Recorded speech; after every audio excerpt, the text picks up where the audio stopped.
Welcome to a new episode of Podcast with Abhash. And for today's guest, we have Shisir Khanal. Welcome, Shisir Dai.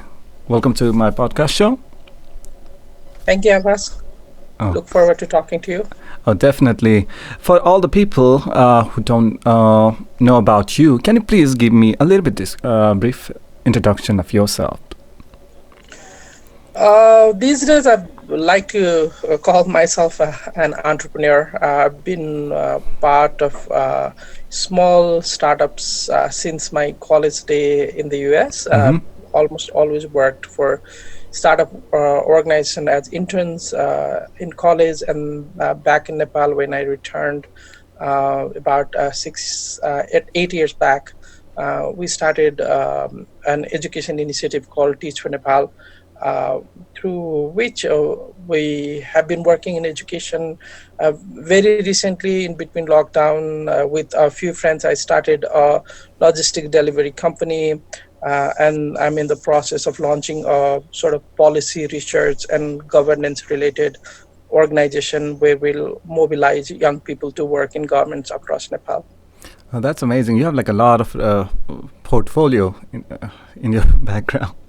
You just like you've been wearing the Teach for Nepal T-shirt as well. So I know you are a co-founder of that organization, right? So just to get started with, like, can you please tell me, like, what does Teach for Nepal actually mean? What is your goal of that organization? So before I sort of talk about Teach for Nepal, I think let me sort of give you a context of education in Nepal. Okay. When I had come back after my graduate work in Wisconsin, I was working through another organization that I'd sort of co-founded again with a bunch of other friends, which was inspired by a Sri Lanka-based Gandhian organization called Sarvodaya, Mm-hmm. which was basically working with local communities for finding sustainable local solution, mobilizing local resources. So in that process of working in rural villages in Nepal, what we came across was massive education barriers, particularly for kids growing up in rural Nepal. Access to good quality education was big problem, and often in villages, people in the community would ask us to support them with sending them good teachers, like improving education quality. So I ended up sort of when I sort of uh, ended up having this series of these kind of conversations in Nepali villages, I wanted to learn more. So I began to do research in Nepal's education landscape, and the sort of some of the statistics were really positive. For example, even in, like, 8 years back, when we're starting Teach for Nepal, about 96% of Nepali students at the age of about 5 had enrolled in schools, Mm-hmm. but problem started there, as in access to school had reached most of Nepal's rural community, but the quality was a big problem. Many kids left schools by the time they appear on SLC, which is taken at the end of grade 10, which is a national board examination. So only about 30 kids who started grade 1 in Nepal's public school would take that, appear in in that exam. So 70 kids would leave or drop out So before 70, grade 10. 70%, about 70%. 70%, yeah. So out of 100, 70 would have left education by the time they reached grade 10. So of the 30 that remained in grade 10 and appeared on the test, nationally only about 50% would pass. But given we have public and private schools, Mm-hmm. um, about 90% private schools would pass, but only about 30% public school students would pass and graduate and move on to grade 11 and 12, sort of equivalent of high school in the US. Mm-hmm. So which basically means that if you like take all that number that had started in grade 1, only about 10 in public school are likely to pass the SLC and Mm-hmm. have opportunity to pursue higher education. So when I saw that data, that was extremely troubling. Mm-hmm. Because we're in our second decade of 21st century, and only about 10% of Nepali kids who go to rural public schools have the opportunity to pursue higher education. And other fact is huge majority of Nepali students still go to public schools. Almost, if you look at 1 to 10, about 83% students who are enrolled in Nepal's school system, they go to public schools. Mm-hmm. So only about 15 to 17% students in private schools. Um, That's uh, annually, who- right? yes, annually. So, do you have a number, like what percentage of what number of students actually go into private or public sector? So overall, sort of about one, if you count our normal schools, 1 to 10 school, that's about 7 million kids. Oh. Of that, closer to 6 million, which is about 5.7 million kids, are in public schools. So only about a million kids are in private schools. So, which basically means that while 90% kids of that million are likely to eventually complete their school education, Mm-hmm. 90% of 5.7 are not likely Mm. to. And that data was really, really scary to me. So that sort of led me to look at a potential solution. And when we were doing that research, we also realized that one of the big areas where students were struggling were in mathematics, science, and English. Mm-hmm. And before that, if you remember, I'd even done fundraising campaigns Mm-hmm. in the US to build schools. So at that point, I realized that it wasn't really uh, critical to build schools because they already were access. But what would be very important would be to ensure that kids get right teachers and guidance in math, science, and English, because those were the only three subjects where kids in public schools were struggling the most. So Okay. about 90% kids who failed in our SLC failed either in math, science, or English. Okay. So that sort of led me to think about, okay, what could be potential solutions here. And we sort of then, having studied and lived in America, there is a national program called Teach For America, which I had seen in colleges. So that made us to sort of basically think about, could we potentially adapt that Teach For America's model in Nepal, which is basically recruiting really, really uh, really passionate, talented university graduates to Mm-hmm. teach in in public schools. So that's the fundamental idea of Teach for Nepal, is to attract really, really talented Nepali young university graduates Mm-hmm. and ask them to commit to serve in rural public schools in Nepal. In Nepal's context, we felt that.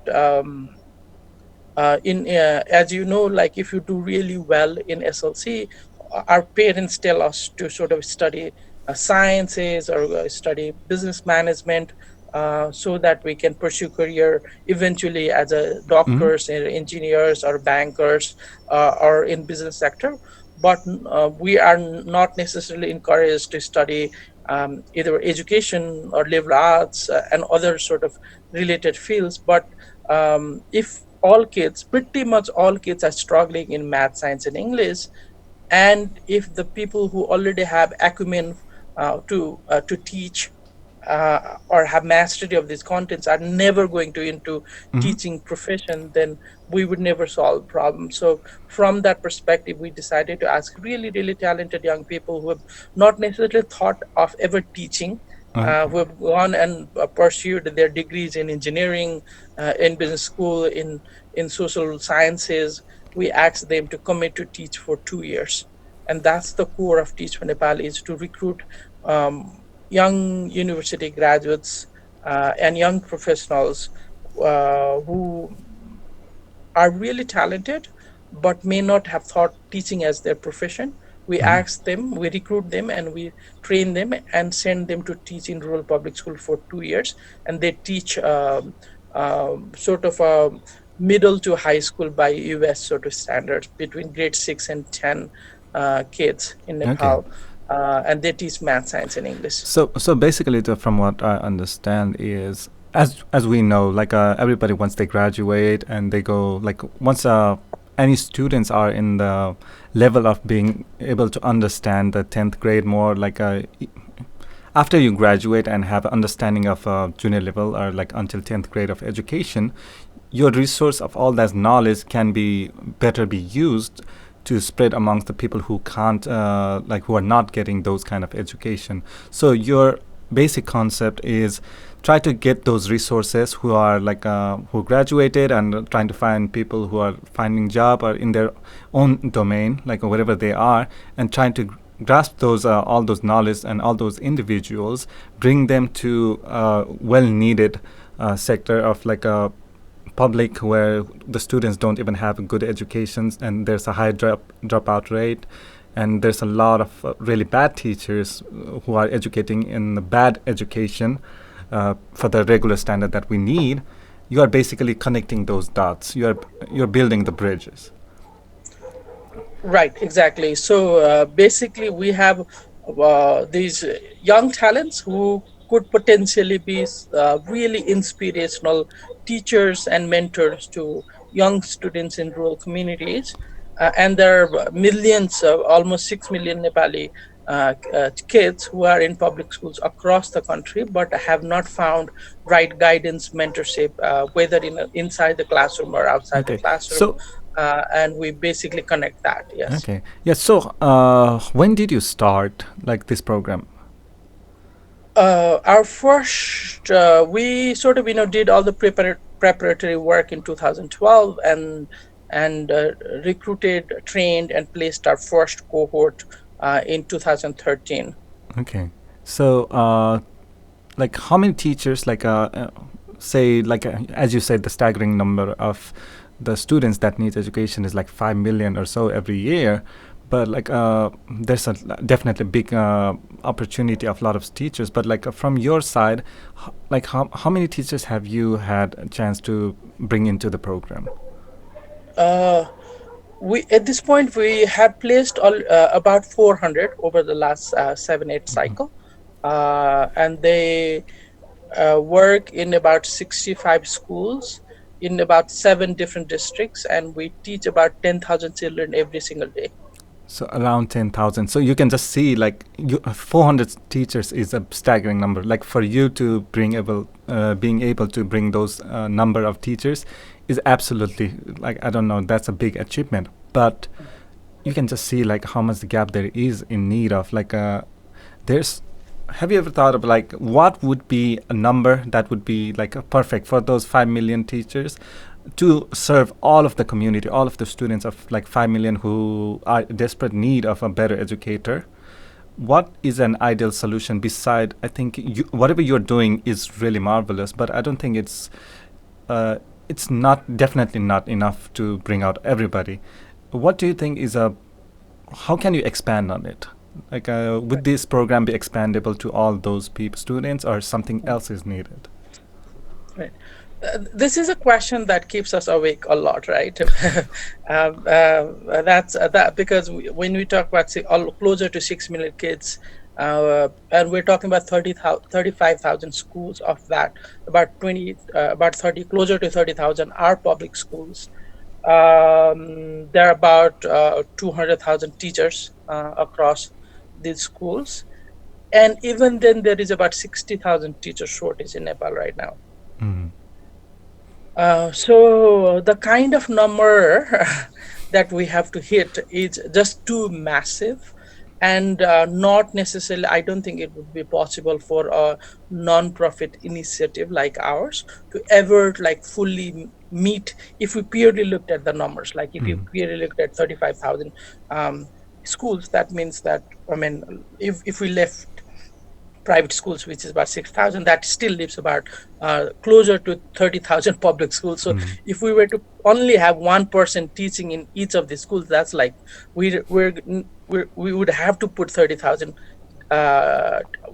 teachers, or what we call Teach For Nepal fellows, which is not going to be possible. So the way we've looked at this problem is, if we just look at scaling from that perspective, like meeting the number, that would never be possible. That not just from meeting the number, but it can sometimes also be short term solution, because we would have to keep on doing same thing over and over again, like recruit, send, recruit, send, recruit, send. But and we've deeply looked into this issue, and what we have come to realize is that the problem is not just about not having enough teacher. Problem is fundamentally structural and systemic nature. Why I say this is, one fundamental question is, why do why should kids who go to public schools, and by when we mention that public school, that comes with other sort of context, right? So in these public school kids primarily come from rural communities in Nepal. They're more likely to be the girls, or come from poor and marginalized ethnic backgrounds in Nepal. Whereas kids who go to private schools by definition in Nepal, you would have to pay fee. That means that your parent would have to have some level of financial resources to put you to a private school. So there is a clear sort of in Nepal's context, class, gender, and ethnic gaps. And these things a kid cannot choose. You cannot choose your parents, you cannot choose your caste, you cannot choose what kind of economic class you're born into. So, but then in Nepal's context, by the virtue of your own birth, your education is likely to take into two different trajectories. If you're born to relatively well-off families, you have access to private school, which means that you'd sort of get better education, relatively better education. You learn in English, which also means that the world of opportunity tends to open to you. You know, after your high school, you apply to Australia, UK, US, and then go to universities in these countries, and have different set of lifestyles. Or even if you stay in Nepal, you're likely to get into highly paid job opportunity. But if you come from sort of a poor marginalized backgrounds, if you're rural, then you're not likely to go to private schools. That means that your education opportunities are so limited that you're stuck into this vicious cycle of poverty. Yes. So that is, and that question is fundamentally structural and systemic nature. And why do we not take private education? I mean, from Nepal's perspective or global perspective, most of the Western world is highly capitalistic, free market. I mean, even in America, Yeah. in US, about 90 to 93% in kids go to public schools. Yes. But in Nepal, it's already 83%, and it's declining every year. Yeah. So the countries, most of the Western democracy have thrived on the strong foundation of public school education. But in Nepal, we're going in a sort of opposite trajectory, where people who have resources can have good education, those who don't cannot. Therefore, what we've said is that we cannot look at education from a sort of band-aid solution perspective only. So Teach For Nepal's program is designed, even though from the get-go it looks like we're just trying to put teachers into a classroom for limited time, that only also for 2 years. What we're at the heart of this is, what we're trying to do is, when we train, when we bring really these talented young university graduates into our program, we begin to have the kind of conversation that I just had with you about. Why we ask this question: why do rural public kids don't have access to good education? Why does a girl have to go to a public school? Why does a Dalit kid have to go to a public school, whereas affluent upper caste person goes to a private school? And that is a social justice issue. And these are the conversation we have in our program in the next 2 years. And at the core, what we try to do is build sort of this leadership capacity of young people, Mm-hmm. because they live in rural communities for 2 years. There are many things they experience as they teach. They do different projects inside the classroom, outside the classroom. So ultimately our goal is to build pipeline of leaders who Mm-hmm. understand and who value justice in education. Okay. So and what we believe is, if we can build very strong leaders, they can eventually really change the system, because changing system cannot be done overnight. But Mm-hmm. if we can change a system that is empathetic, that understands the pain of kids who grow in poverty, then we would then that's when the solution will exist. Because the system manages 35,000 schools, the system manages 200,000 teachers, the system, and that is all about sort of bringing leadership Mm-hmm. that is able to tackle these big issue. Because education at the heart is, it's a justice. When we then talk about justice, then there's a privilege, there is a power, there is a politics. So Yeah. ultimately we have to be able to tackle all these big issues. So, for your program at least, like, have you been collaborating with the education, like a department of education, or have you been collaborating with more private schools? How are you actually bringing the teacher inside the classroom? Are you collaborating with schools as well? Yeah, our collab from the very beginning, we've sort of worked with government systems. Nepal, when we started back in 2012, 13, Nepal was a centralized, unitary country where all the education is managed, used to be managed through Ministry of Education and Department of Education in Kathmandu. Mm-hmm. So we partnered with them from the very beginning. That had opened door for us to work directly in public schools. Mm-hmm. But into post 2015 constitution, Nepal has federalized, Mm-hmm. and the responsibility of managing public school has gone to local governments or city governments. So how many of them And are there now? there are about 753 local governments across the Okay. country. So And that's definitely interesting. That's definitely interesting. Yeah, so post, and it has become even easier for us because we now work even more closer, in close partnership with these local or city governments across the country. So basically, that's one part of our collaboration. In private school, private side, of course, there are two ways we work. One is we work with private institutions, like schools, really top end schools, where we bring their sort of teachers and principal in our training programs.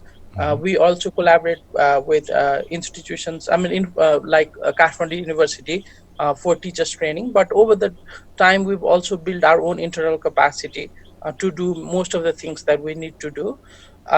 We also work with private, like in corporate institution, bring their leaders into our training program, where they train our fellows into leadership and management schools. So it's a really broad intersection of Nepal's public private institution that come together through Teach for Nepal. Every year we do this 1 day teaching program called One Day in a School, Mm-hmm. 1 day in a classroom, basically.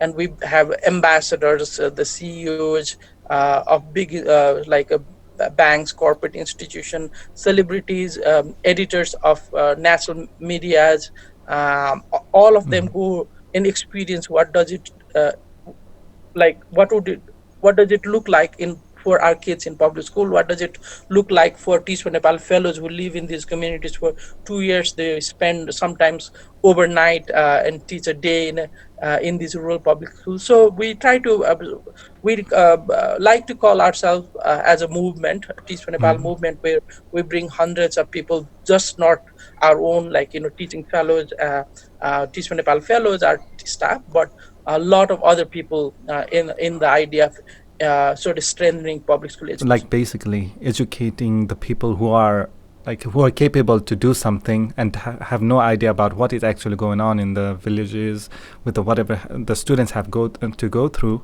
You are bringing those reality to the people who are capable, like all you said, like people who are in higher position financially or like civilly, celebrities, or who have a certain kind of influence to give out those messages. So you're bringing those kind of scenario and asking, like bringing them together to face the reality and try to see what can be brought about to make those changes, right?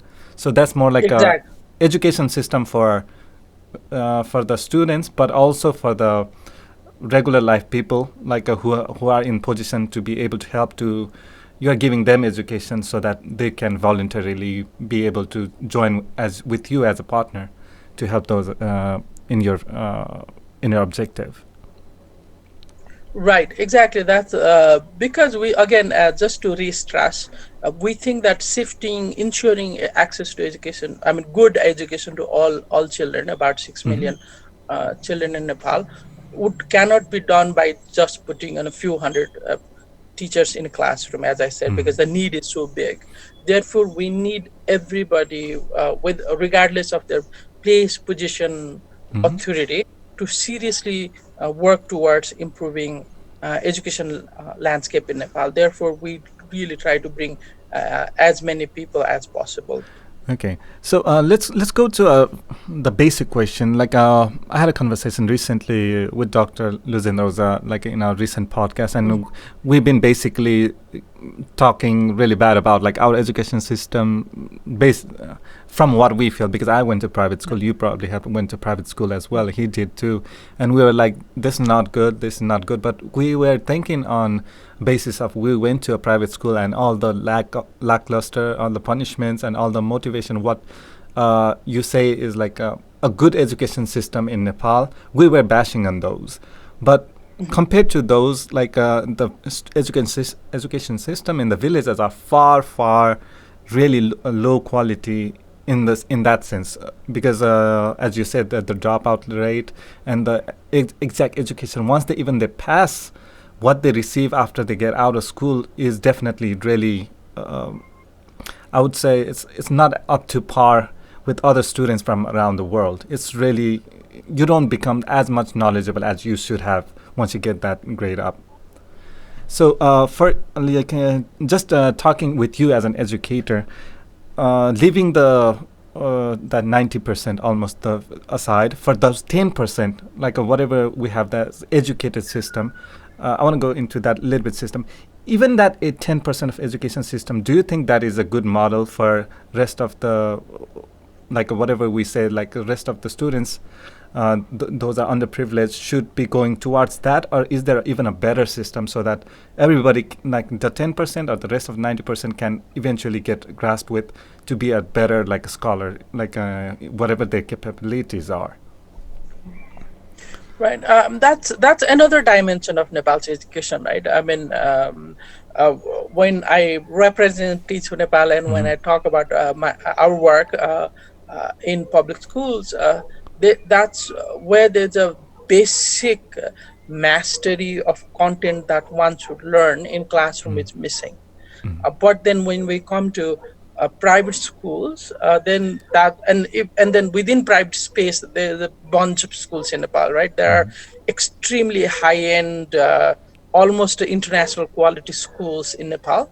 That is accessible to a small, less than 1% probably kids, but they probably get a different set of education than like rest of the others who go to private Private schools. And schools. private schools I've seen in range from that high international quality to sort of there's a big middle range school, and there's also a lower range of private schools which serve sort of lower middle class families in Nepal. Yeah. So lower end schools are probably not significantly better than public schools in Nepal. Middle schools do prepare us enough so that we can take SAT, GREs, or TOEFL, IELTS, and move out of Nepal. They do enough. Uh, uh, Extremely high end, there are probably three or five schools in Nepal, so they don't really necessarily count. They can do what, I mean, their Those quality are is like different. extremely high, like specialized schools. yeah, highly specialized, more international quality, but they serve very small Yeah. percentage. So but then across the board, in both in public and private school, are sort of, if we look at education as a system overall, it's basically preparing us to rote learn and memorization. Mm. And what private schools do better is they help us rote learn and memorize better, so we perform better in the tests. Mm. But that doesn't necessarily mean, as you were pointing out about Dr. Oza and your conversation, that it doesn't necessarily prepare us into the real world, or Mm. it doesn't necessarily give us what we call 21st century schools, for example, critical thinking skills, for Mm. example, collaboration skills, working in the team, really planning, organizing ourselves, strong literacy, like sort of these global and local critical knowledge is something we all lack in almost both in public and private school education. We often are tend to be good at what is at book. So basically, major difference between public and private schools are private school kids do know what is written in the book, but they often also don't know what's beyond the books. Yeah. So when we look at the system as overall, definitely, and especially when some of us who have had the privilege of getting international education in the US or other Mm-hmm. countries, we definitely tend to be very critical of our own Yeah. upbringing and the kind of education we receive, because once we go to this country, we face a very different Yeah. education landscape there, and we struggled ourselves a lot to adjust in the first few years just to understand Mm-hmm. you know so that from that perspective, definitely we're really far behind. And in the ideal world, of course, we would want an education system that prepares all of us, both the Mm-hmm. kids who are in public and private schools, to be better critical thinkings, to really value arts and science and justice, to have sort of exposure to literatures from around the world, and also to critically look at our own society, our own history, our own privileges, right? Mm-hmm. And also be able to have this really advanced 21st century skills. But that's unfortunately is from where we are, we're really far behind. And Mm-hmm. yes, that's the direction we all want to move. And in some ways, in Teach for Nepal, we do our best to do that. But as a system in Nepal, that's unfortunately, there's a lot to be done. And with your objective is like with your program, with your organization, you're basically focusing on math, science, and English, as you said, primarily.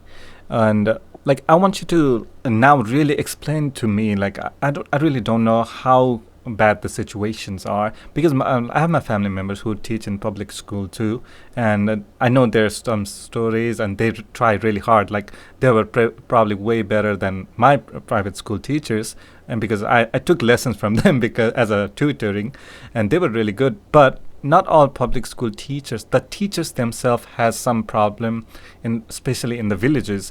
Is I don't know if there are have you done a research on actual teachers, like who are teaching them, and why is it so bad in all those public schools?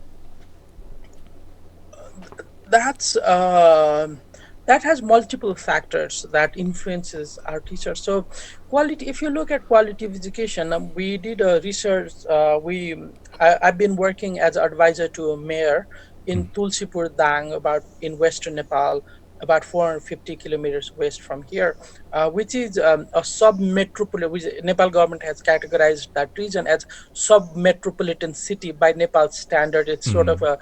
a sort of like one of the Big 11 cities. big cities Okay. by Nepal standards. But Mm. if you physically visit there, it's a small bazaar and then large rural population. It's Mm. not like a big city by any means. I mean, it's smaller than most most towns in sort of most cities, a mid-sized Mm. city in Midwest America.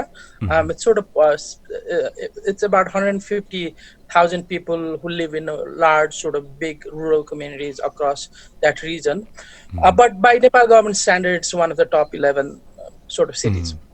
So we did research back. We're still working on the like printing part of the final report, but because we've seen these last 7 6 7 years we'd worked in these rural public school and see our Teach for Nepal fellows struggle. And one of their major complaint had always, because we teach upper grade kids from 6 to 10, Hmm. they always complain that kids come to these grades without basic mastery over basic literacy, basic numeracy. That what basically means that the kids struggle with writing basic Nepali, English, and solve So, basic mathematical so even the problems. students say who are in grade sixth or seventh or eighth, they, in their educational standard, if you go by actual knowledge, the eighth grade student does not have that proper skill of eighth grade. He's like way less. Exactly. If, Right. That was what we had experienced. So we wanted to, and when I had this opportunity to work with city to on education reform. So one question obviously was what are our kids learning mm, in that particular city.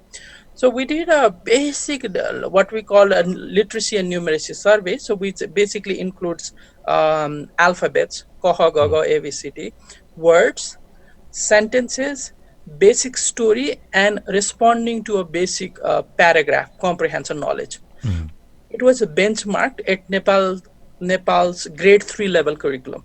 mm, So we administered that test. We mobilized 120 local youth, and over a month, we tested all 28,000 kids who go to both public and private schools in the city. And in mm, that particular city in Tulsipur, almost like a two-third kids go to private schools, mm. only a third go to public schools.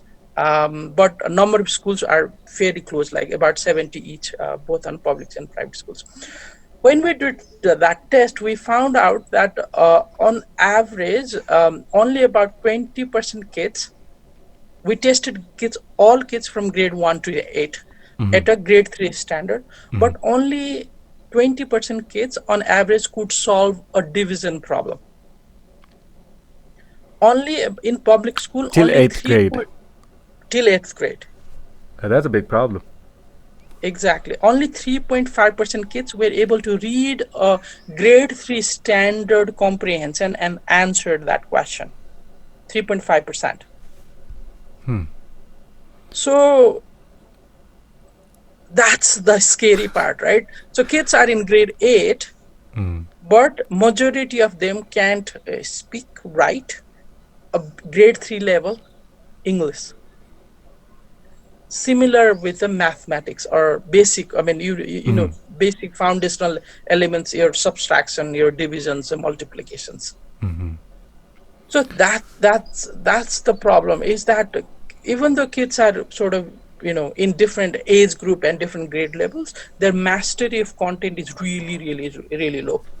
And once you go like into higher levels, say ninth and 10th grade, which is like higher expectation, like if I remember, Mhm. ninth and 10th grade in Nepal's like private school, like the division level of passing that grade is equals to some university classes. Nepal has a little bit stricter, higher standard on schools. Yep. For those, as you said, like for those students who are having trouble with the third grade of mathematics, and going into ninth and 10th grade of expectation, they are going to fail for sure. And they'll feel demoralized.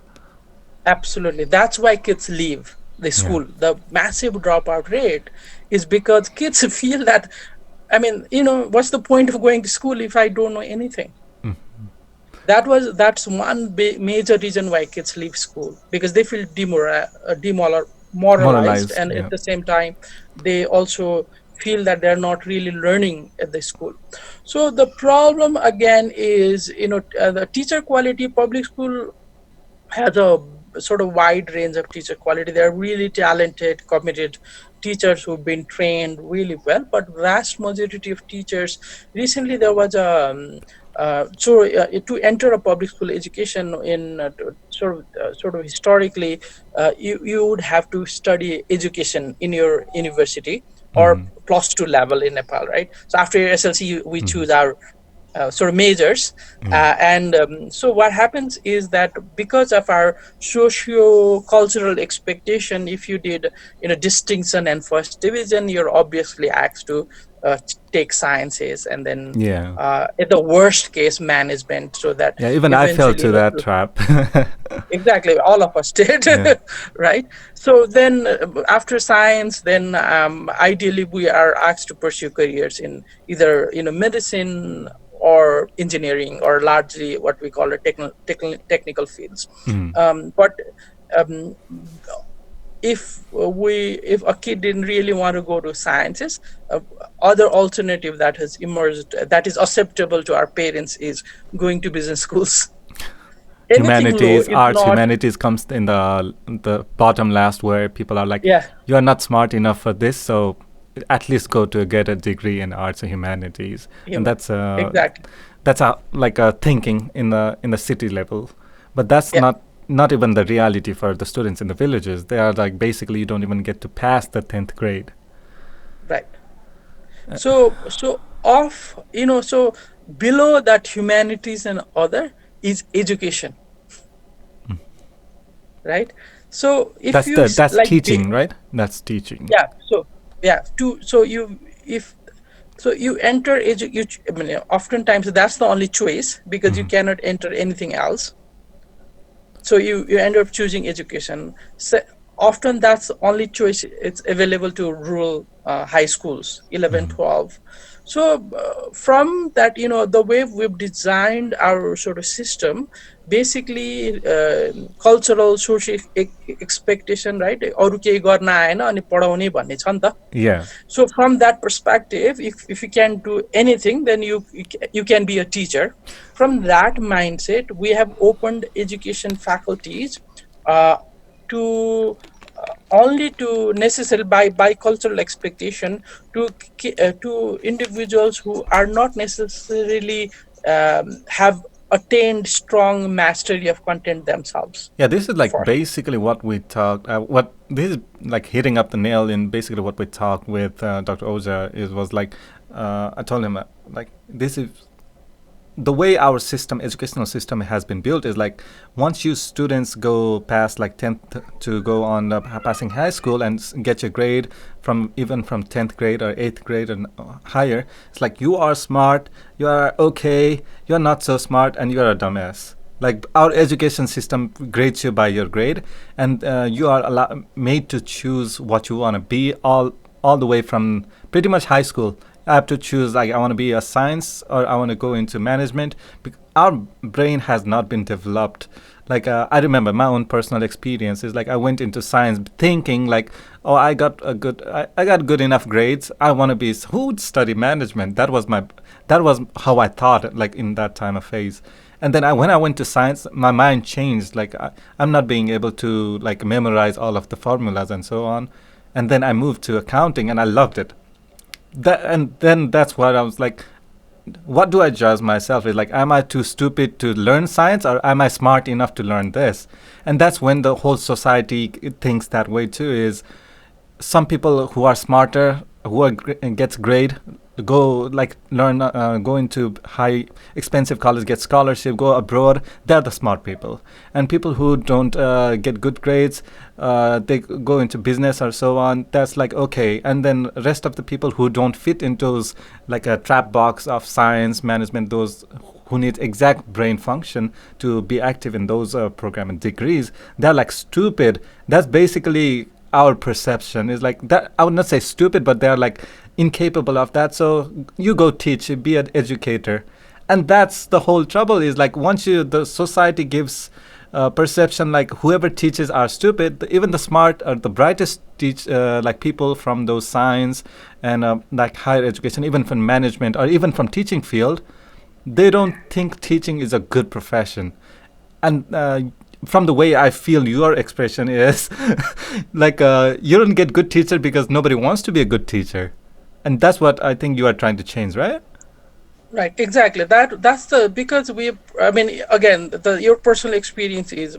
I mean, I've had the same personal experience, right? I mean, you do good in SLC and then you do science, and then you hate it, and I mean, even then you still have to pursue. So I ended up. I mean, I also in the college I changed from engineering to social sciences, political science, and I Mm. loved my classes and I Hmm. began to excel, right? So but then the way we sort of raised or we grew up in Nepal, we're sort of put in these boxes from early on. So it's so our mindset is developed in a way that Hmm. only people who do sciences are the smartest, or that Hmm. if you're not pursuing sciences, you'd be looked upon as an incompetent person that That's ये मान्छे त absolutely पढेर not true. That's like we got to experience it once we come here, and like you and I both came to United States and got our education here, and we were more open minded. But I don't know how it is in Nepal right now, but that's still prevalent, I think. it's very much prevalent. And what is important to note was, from I mean, growing up before we started Teach for Nepal, I was doing research and I was doing feasibility study. And one of the biggest questions that I wanted answered is, could we potentially recruit young people who've not never thought of teaching as a career to teach at least for 2 years. Mm. So I was doing focus group research in different faculty, and I mean, knowing Nepal's context, I knew that based on same conversation. So if I were to ask engineering student or a science student or a management student, answer obviously would be no. So it was Mm. sort of expected, right? Yeah. Because that's our how we grew up. So I was kind of expecting that. And sort of the response was largely like that, which wasn't necessarily different. And part of that research, I also went to education faculty, one of the colleges in Kathmandu, and did a focus group questions with education faculty students also. Surprisingly, about 90% student in that particular Hmm. class said they didn't want to become teachers. The And people who were supposed to be supposed educators. to be educators, I mean, because they were in education faculty, Uh-huh. which was supposedly training teachers, right? Well, And so I was shocked. what did they say they want to be? They wanted to go into civil service, bureaucracy, government jobs. Oh my God! Everybody's looking for security, like jobs, and then like relax, and then that's where like there's no motivation. You lost it, right? Exactly, there's no motivation. At the same time, you at a society, the way society looks at a government officer, the kind Hmm. of respect and power you can command is way much different than a A society looks at a teacher. teacher. So why would a young person who, I mean, if they had option to, I mean, of course they couldn't, Hmm. for a variety of reasons that we've already discussed, their only choice was to go to education faculty. But Hmm. even from there, they are there not necessarily because they wanted to become teacher, because that was the only option available to them at that point in Hmm. when they were choosing post SLC. But if they had opportunity, they would rather go into other fields than becoming a teacher. So overall, what I'm trying to say is the way our system and culture is set, that it would never attract really good talents in Nepal, whether Hmm. they go to education faculty or to science faculty to become teachers. So Okay. if you're never attracting best of the best in in your sector to become a professional in the field, how can the sector itself uplift, Hmm. right? So imagine, top investment company in the US not going to best universities and recruiting there. Yeah. It's like Right? everybody will So try to get there like best. best, right? But Yeah. our education system, the way it's structured, does not try to get the best. Yeah, I mean, And I feel like the whole education system in Nepal, or at least the public perception of education system in Nepal, is they are defining what the best is with the perception of what the education is, like difficulty of education is in retaining those like a science or a high level doctor, engineers, high paid jobs.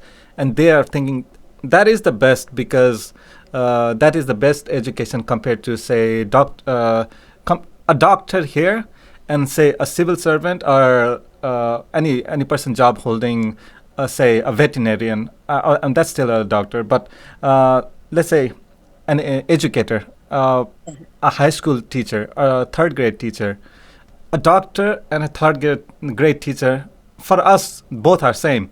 Not Right. one is better than the other. The pay may be a little bit different, but the impact of the third grade teacher on the people he or she serves might be a lot more than the doctor. You never know.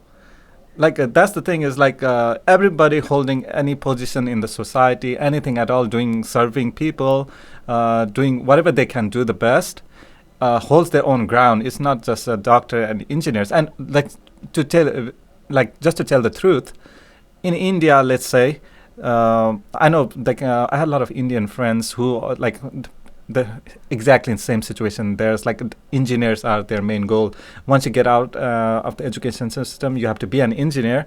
They're feeling the pressure from the family, the society, to be in that education, to be an engineer. But like if you don't have a mind for it, if you have a talent in something else, you want to be a graphic designer, or you want to teach, like your passion for whatever you want to do is diminished by pressure from the society.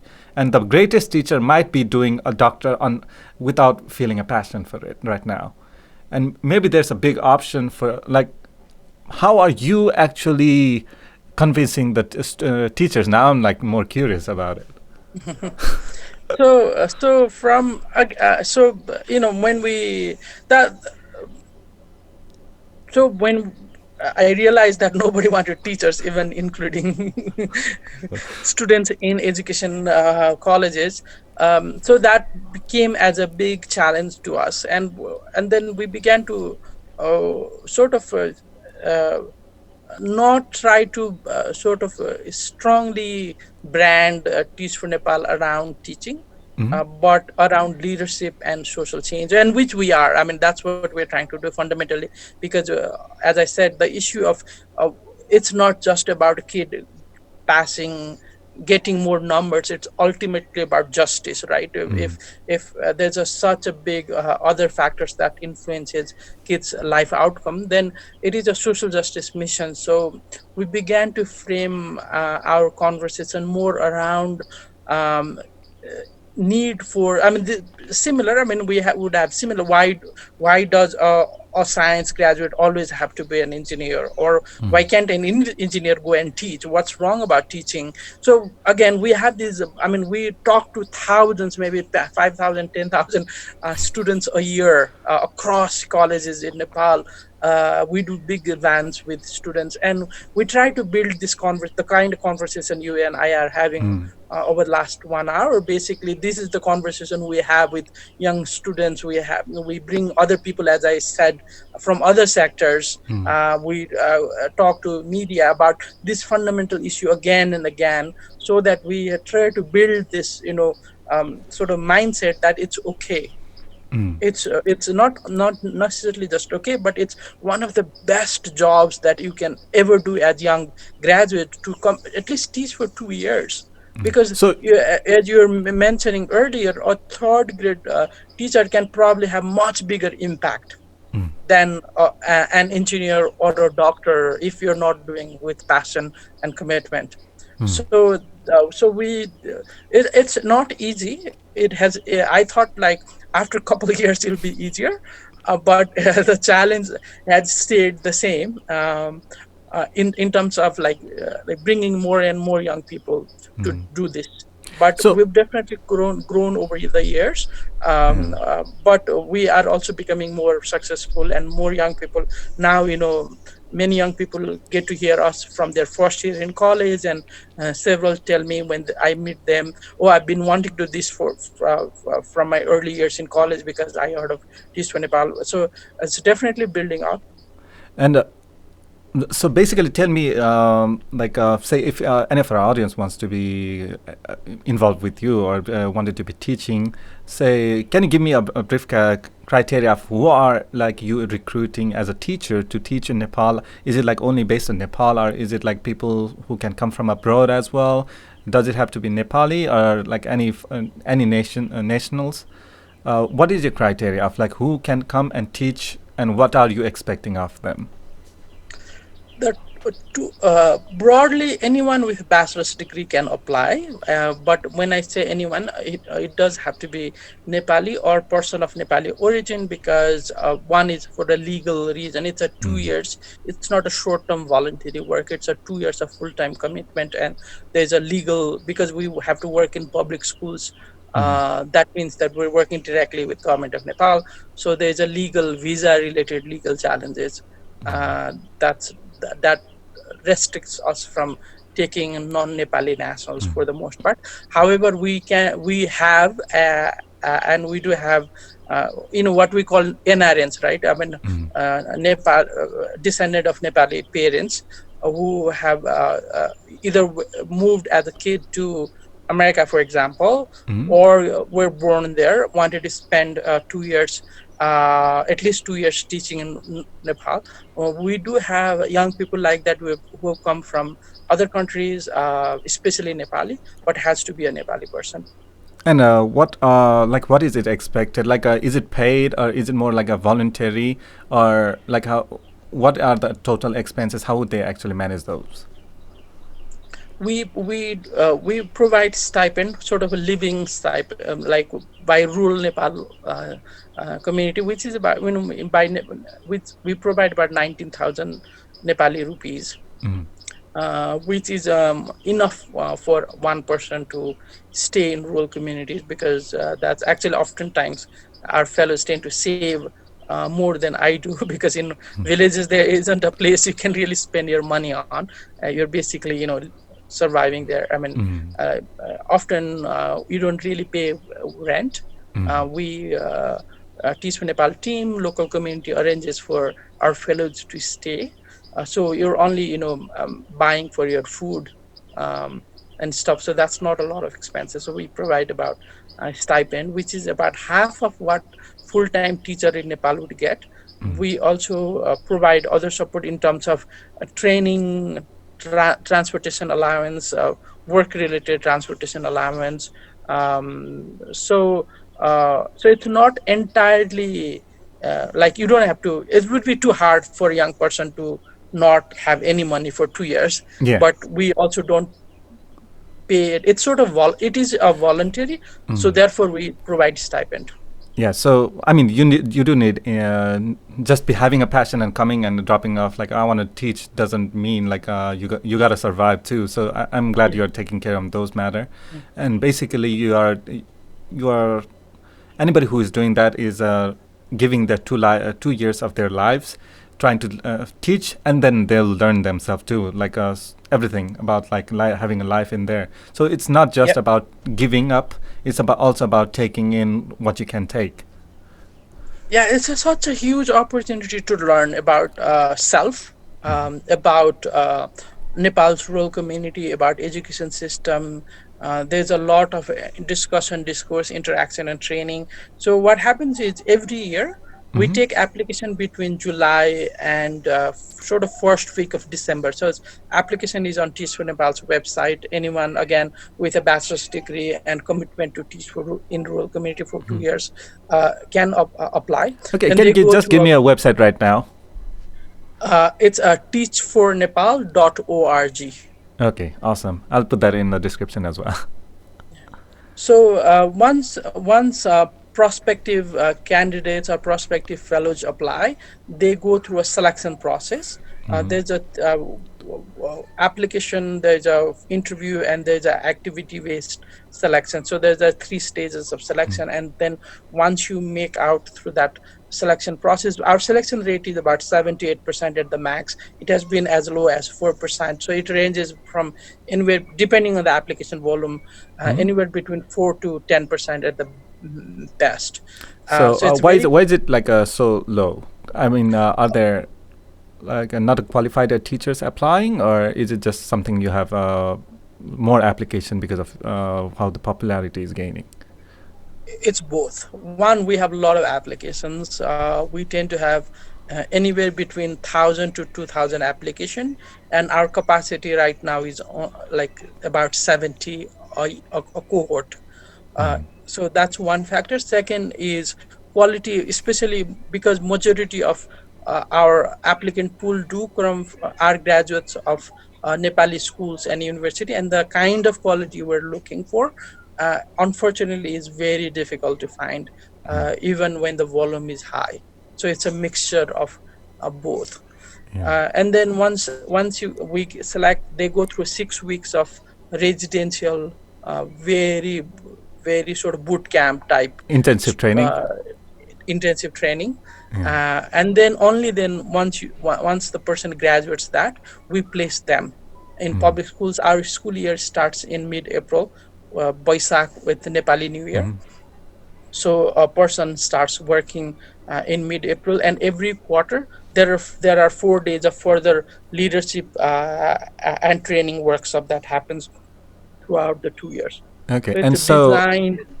so like all Yeah, of the please. teachers basically go as recruited, and once they are like done with their training, they go directly into like, okay, you are assigned to this school in this village in this district, and you find your rent, you find everything, you basically move there, and you go into a school that's in partnership with you or your Correct. team, like Teach for Nepal. Yeah, we place them, we arrange for transportation, we would have mostly arrange for place they can stay.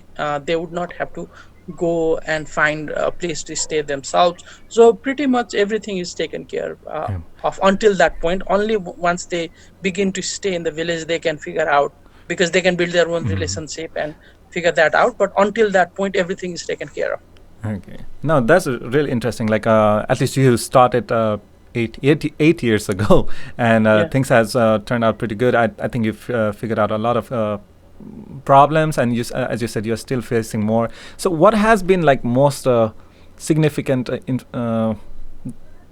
What have you gained out of all of these? Like, what are the stories that, if you can tell any of them? There are many. I mean, one is what's happening. We look at what's happening at a multiple level, right? One is a student level. What's happening to students, right? To the students that Teach for Nepal fellows teach. What we saw right after 2 years, because it's a 2 years of cycle, is very quickly we began to see that SLC grad pass rate improved by almost 40% in the schools that we began to work. Just a quick one. We don't. I remember the SLC was taken out, so we don't have SLC, right? Yeah, Now. no, it's called SEE, Okay. and so instead of calling it school level, school living certificate examination, it's now secondary education examination, SE. And only the difference is that we used a percentage based system. Now kids get later grades. Okay, graded in A, B, C, D, and Yeah, E, graded in F. ABCD, and which means that a kid can sort of get lower grades in some. I mean, earlier, if you receive less than 32 or 40, depending on the subject, if they were practical or not, you failed, and then you had to retake that exam 1 year later, Okay. right? In a percentage based system. In later grading, what happens is, if you attend lower grade in one subject, but still your overall GPA is high, you still can move on to grade 11. So that's the only difference.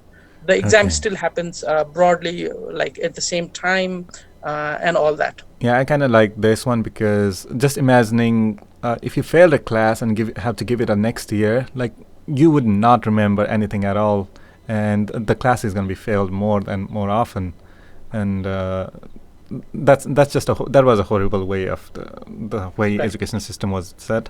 But as you went through, so Yeah. SEE, right? Yeah. Both SLC, because we work in both system. We Yeah. started when SLC still was active, so the graduation rate in our schools improved, like among the kids we teach, which means that the kids we were teaching then had opportunity to pursue higher education both in Kathmandu.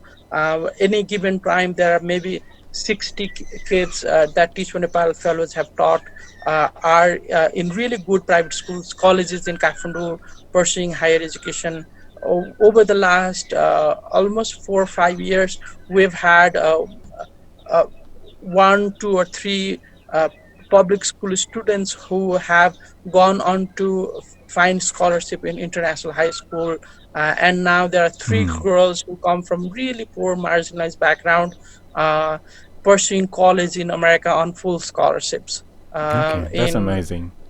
Iowa. So, to see this, I mean, without to see these kids who come from one of the most poorest, marginalized background, and Mm. just because they found right mentors in Teach For Nepal fellows, they are now have the opportunity to go to really good universities in America. That would have been unthinkable. So, Mm. that kind of stories is something that is emerging almost every day, and that's just awesome.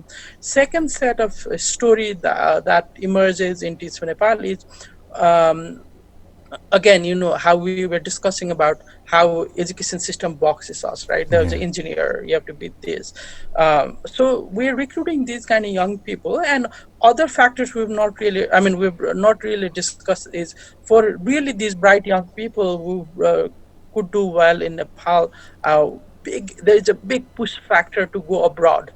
Mm. There's a pull factor that's at an individual level, but I think there's even bigger push factor to go abroad, either to study or work. Mm. And if you're not now, new narrative is like, back then, if you studied science, you're the best. Now, if you went to America, you're the best, or Australia, you're the best. If you stay back in Nepal, you're the losers. That's the big social narratives that has No. emerged over the last 10 years. That means that everyone is trying to get out. But what has Teach For Nepal done is, one, we put it sort of a speed breaker right after university. Many are, instead of going abroad, and when we recruit, many would have been taking GREs Mm-hmm. or taking TOEFL exams. So, but they get inspired, and they go to spend 2 years in teaching. That already the speed break. And then what we are seeing is closer to 90% of our graduates, our Teach For Nepal alumni, are staying back in Nepal and working in education or related fields, Mm. even after their 2 years of commitment.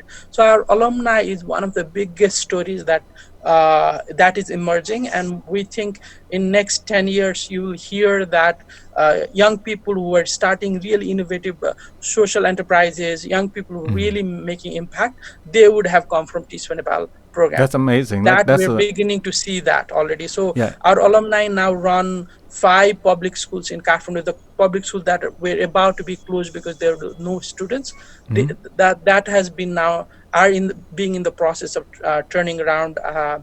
Our alumni are doing starting rural farming projects. Our alumni are starting projects to connect STEM and girls education.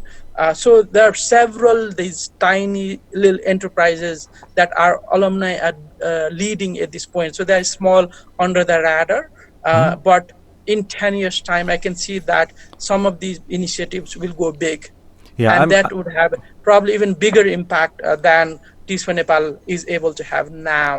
Our alumni now are working with are sort of supporting mayors in different cities. So there's this new sort of this really young, passionate people who've seen the ground, who've seen the communities, seen the problem, are finding their own local solutions. Yeah. Like So in just hearing those stories makes me like get me inspired. Like I'm a teacher myself. Like I teach few classes here, and if like right after the school, like when I decided to come here, like if say like an opportunity has come arise, like I may not have chosen exactly like to stay in Nepal, but people for those who chose and did their best to serve. As you say, like for all of those students who decided to stay in Nepal and keep on continuing with their passion, I guess that's their passion to be involved with you, with your organization, and see like if they can be in public service, trying to teach, trying to develop themselves as a leadership. And with that experience of teaching the students, I think the way you said it, they are gaining a lot of leadership qualities. One thing I'm pretty sure, like all of the Nepalese who come to America are lacking the most is self-confidence. Confidence and leadership. We it took a while for me to gain my self confidence in speaking with public, speaking in front of 100 people, 1,000 people. Like it took time for me, but that took a lot of pressure. A lot of Nepalese who come here are really shy. Like it's in our culture to not be able to go in front of 1,000 crowd. Say if there's 1,000 people, if you are from Nepal, it's harder for you to stand in front of them, not even say anything, just go and stand in front of them. Compared to America, as you know, like American kids are like extremely high on self confidence, and I love that about America. It brings like passion in within, and what you're doing brings up a lot of passion and brings that level of confidence for for those who wants to be a teacher, to have that uh, self educational or the self belief they can lead themselves in whatever the situation they can be in. So you are not growing the teachers, you are not just helping the students, you are making a future leader, which I'm like really really more I hear you, more I feel like I'm getting more passionate about your project. And that's amazing. So with all of those talks, like how are you getting funded though? I remember because you, the way we first met was about many 7, 8, 9 years ago. You came to St. Cloud State with Kutumba Band, and we were the school's board member, and we met and we organized the school's Kutumba concert, and we raised some charity. We raised some fund for your organization. Like beside raising fund from concert and so on, like what actually are you doing to promote your organization, as well as promote for the funding or gain the funding for whatever the goals you're having? So the way we fund ourselves is about majority of funds now we raise locally in Nepal. We now have partnerships with local governments.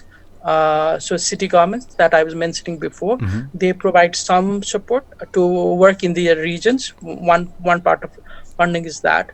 Second is we partner with local corporations in Nepal and banks. That raises another set of money. Then other set of funding is we also try to in a learning how what I learned in the US about individual charitable giving. Everybody gives $10, $20.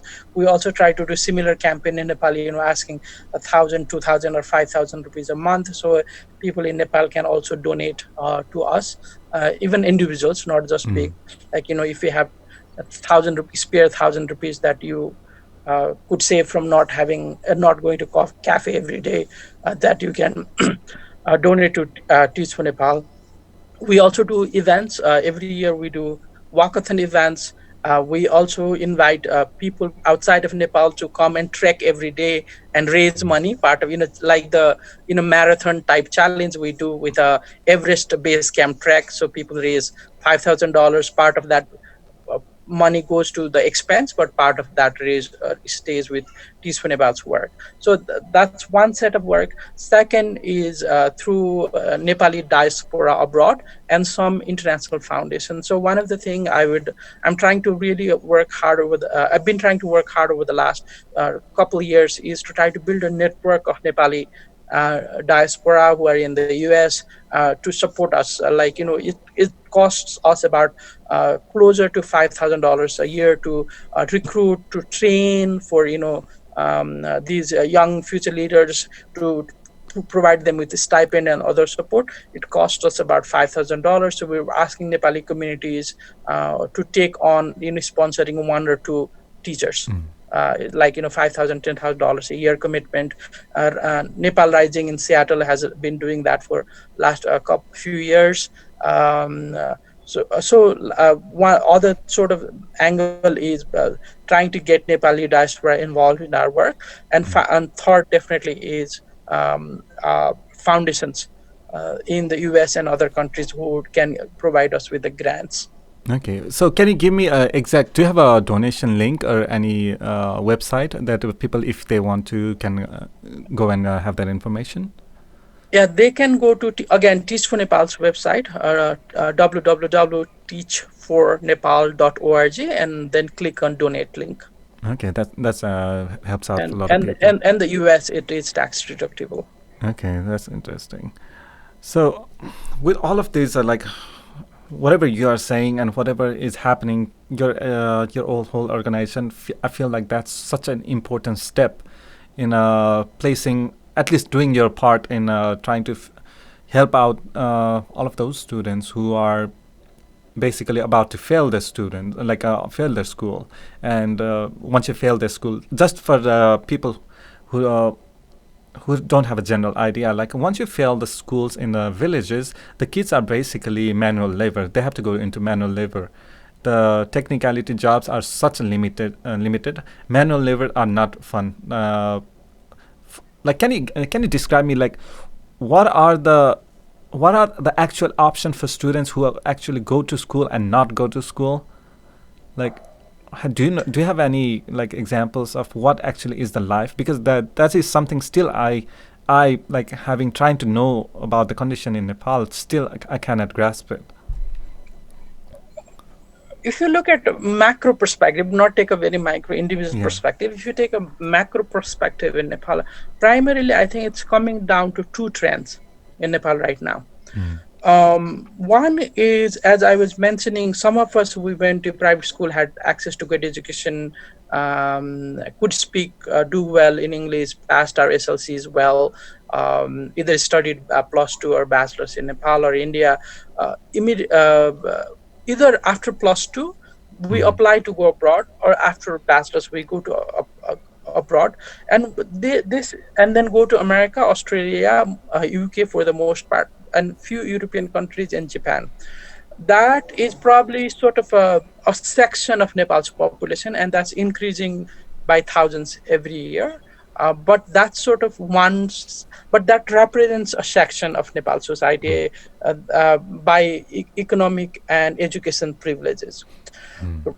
For rest, primary narrative in Nepal is to go to countries in Middle East Mm. or Malaysia, and that's where I think if you have some level of high school uh, or no education at all, I mean some level of school education, some level of high school education, um, that's probably the only other option if you did not want to stay and work in menial labor work in Nepal.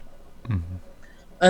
And that's at the sort of every year about 500,000 Nepali young people go to work in very dangerous situation in Middle East, or very difficult jobs in Korea and Malaysia. And with the That's not. COVID, yeah, with the COVID thing happening, they stopped that as well, and people are returning. So there's going to be massive unemployment in Nepal right now. Yes, the unemployment, which is already high, but was sort of made it soft by this international employment opportunity. And Nepal's economy primarily runs on the remittance that are sent by these people, Mm. will definitely have a big impact due to COVID. So that's sort of a big difference. I mean, from a macro perspective, one set of young people go to America, go to Australia, go to UK, maybe some Japan and Europe. One set of young people go to Qatar, Saudi Arabia, support work in dangerous situation. And every year we see about almost 1,500 to 2,000 Nepali young people go abroad to work, and every year we hear 3 or 5 of them returning in a body bag. And these stories don't come from America, these stories come from Qatar or That's like Saudi not or not every Malaysia. year. That's more like every day or Day, something. Every day. 1,500 to 2,000 every day. Every Yeah. year is about 500,000, and Yeah. every day 3 to 5 of them return in body Dead. bags. And Yeah. that's the big difference, I would say. Yeah. Like that's a big number, and with the population of people students who actually graduate school, those number there. But the people for the graduate or the students who haven't even completed their school, who are dropped out, the numbers even worse. Like, what do you actually do? Like, beside the job, I think Nepal always had a big problem with entrepreneurship and having the businesses and growing, like economically being stable in a smaller level in the villages. Everybody have to come to city, or the city folks have to go abroad. It's always been that cycle. And maybe like what you are like bringing to the students. Maybe you can have that in the courses as well. What you can develop in the rural side is have them also have that leadership skill, also have them encouragement skill to be more entrepreneurship from younger age. Maybe that can be part of your is like education system beside math, science, and like all of your regular school level courses. Have them also be more independent. Maybe that can come from the villages before the cities students. I don't know. That's just my like little opinion. Yeah, no, definitely we agree with that, and we've been already doing that. Well, we when we what we say is we our student vision, like the what we aspire to attain in our classroom, is we say that of course kids have to excel academically, as in do well in your studies, but we also are working to build, as you said, leadership skills. So we are trying to build their understanding of their own society, being critical of that society, building. We also say that education also has to give financial independence, which means that being entrepreneurial, so starting finding economic opportunity for themselves and their families.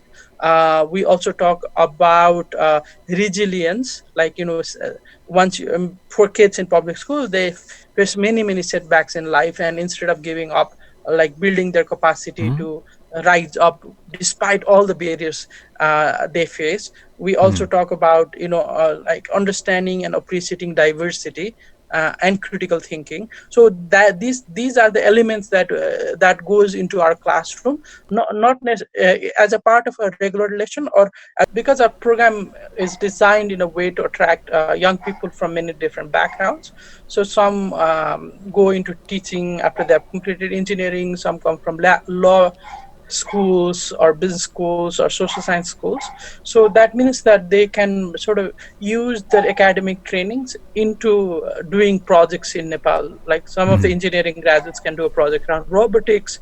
Law students do education campaign around law, justice, raising issues. Or for example, many of our fellows, almost 50% of fellows tend to be women, so they do a lot of projects around women rights and health in these rural communities. We've seen our fellows do entrepreneur, it's things like, if you teach profit and loss, we all of us sort of normally Yeah. rote learn and memorize, right, the formulas. But our fellows tend to set up a small marketplace in the schools, so that kids can bring their vegetables from homes and then sell to their teachers or other students, or do chatpate, make chatpate, Yeah. Give them. momos Yeah. and sell. So give them this practical sort of skills how they Entrepreneurial skill can be given all the way from like whatever their age, because that's gonna develop them. That's gonna make them believe in themselves, in their capabilities, and themselves to be growing up. And like, so when you like you said, you worked with mayors and, and like, did you work with developing more of the educational curriculum, or how do you work with other like a government agency, or have you planned on working on a future like a government institutions regarding developing your organization's goal? Right.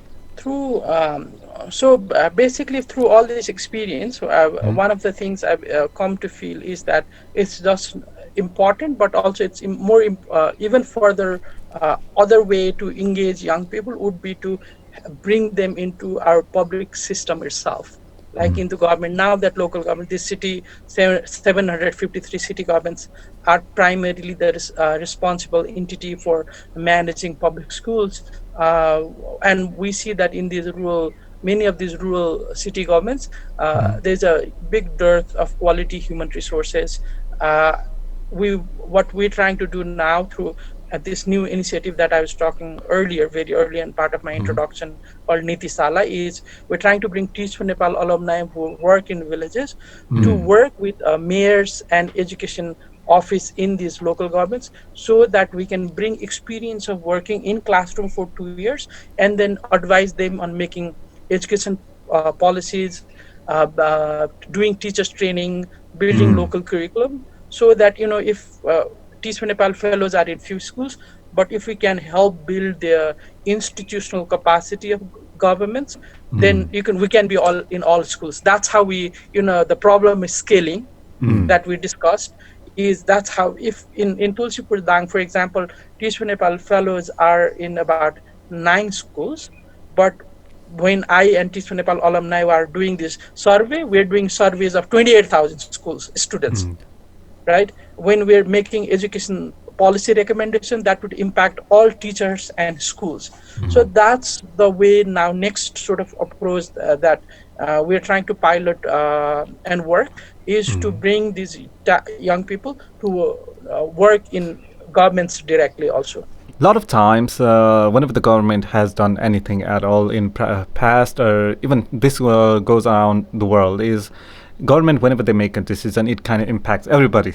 Like everybody's that's affiliated with the government in one way or another, as an government public school, which is directly under governments. So if the government has a policy or education system that is flawed or has some deficiency, all of the students have to go through it. So not having a direct contact within the students, not having a proper guidance by the public about their government's own work, which is working and which is not, that kind of impacts everybody in having a bad outcome. So what you are trying to do, what I feel, is at least have all of those outcomes be in a positive light, right? Right, exactly, exactly. So move ultimately, as you rightly pointed out, ultimately it is both the responsibility, but also that's where the ability lies in the government to impact all schools, all children. So our next question that I've been thinking a lot is, how do we strengthen the capacity there? How do we build institution there so that uh, all kids' life can be touched? Mhm. And so we're almost we've been talking a lot, and I've been enjoying a lot. But I wanted to know, like, to the final is, what are your future objective? Like, what are actually do you want out of the organization? How big do you want it to be? Or put it in a better perspective, what is your ultimate goal when you started this organization and what you have now? Definitely, ultimately, our vision is like we want to make sure that all kids in Nepal have access to quality education. That's what we say, what we're Mm. trying to do, and we are trying to do by nurturing leadership of Nepali young people themselves.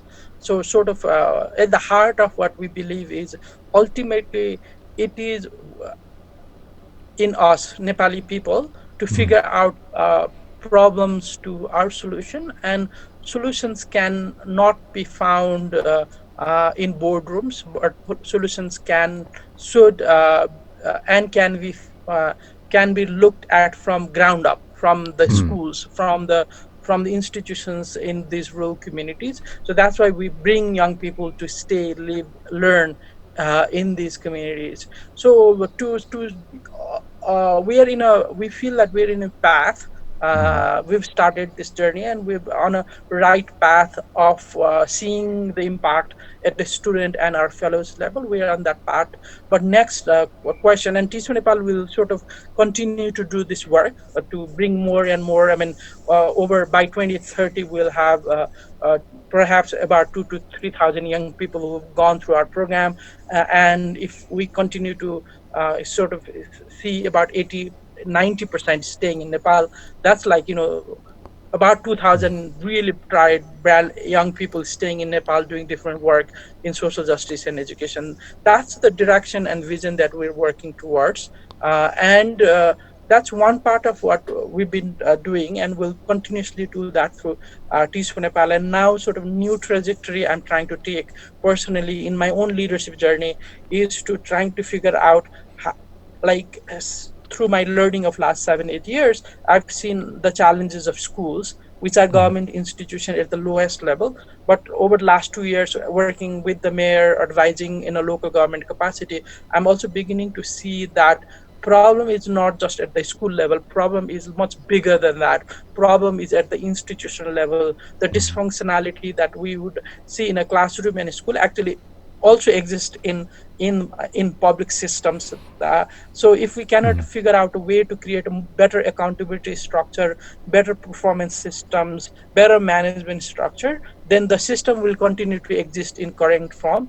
Therefore, to have big impact, to have impact at a scaled level, we would have to also have support these local institutions that can have such a big policy impact in the community they serve.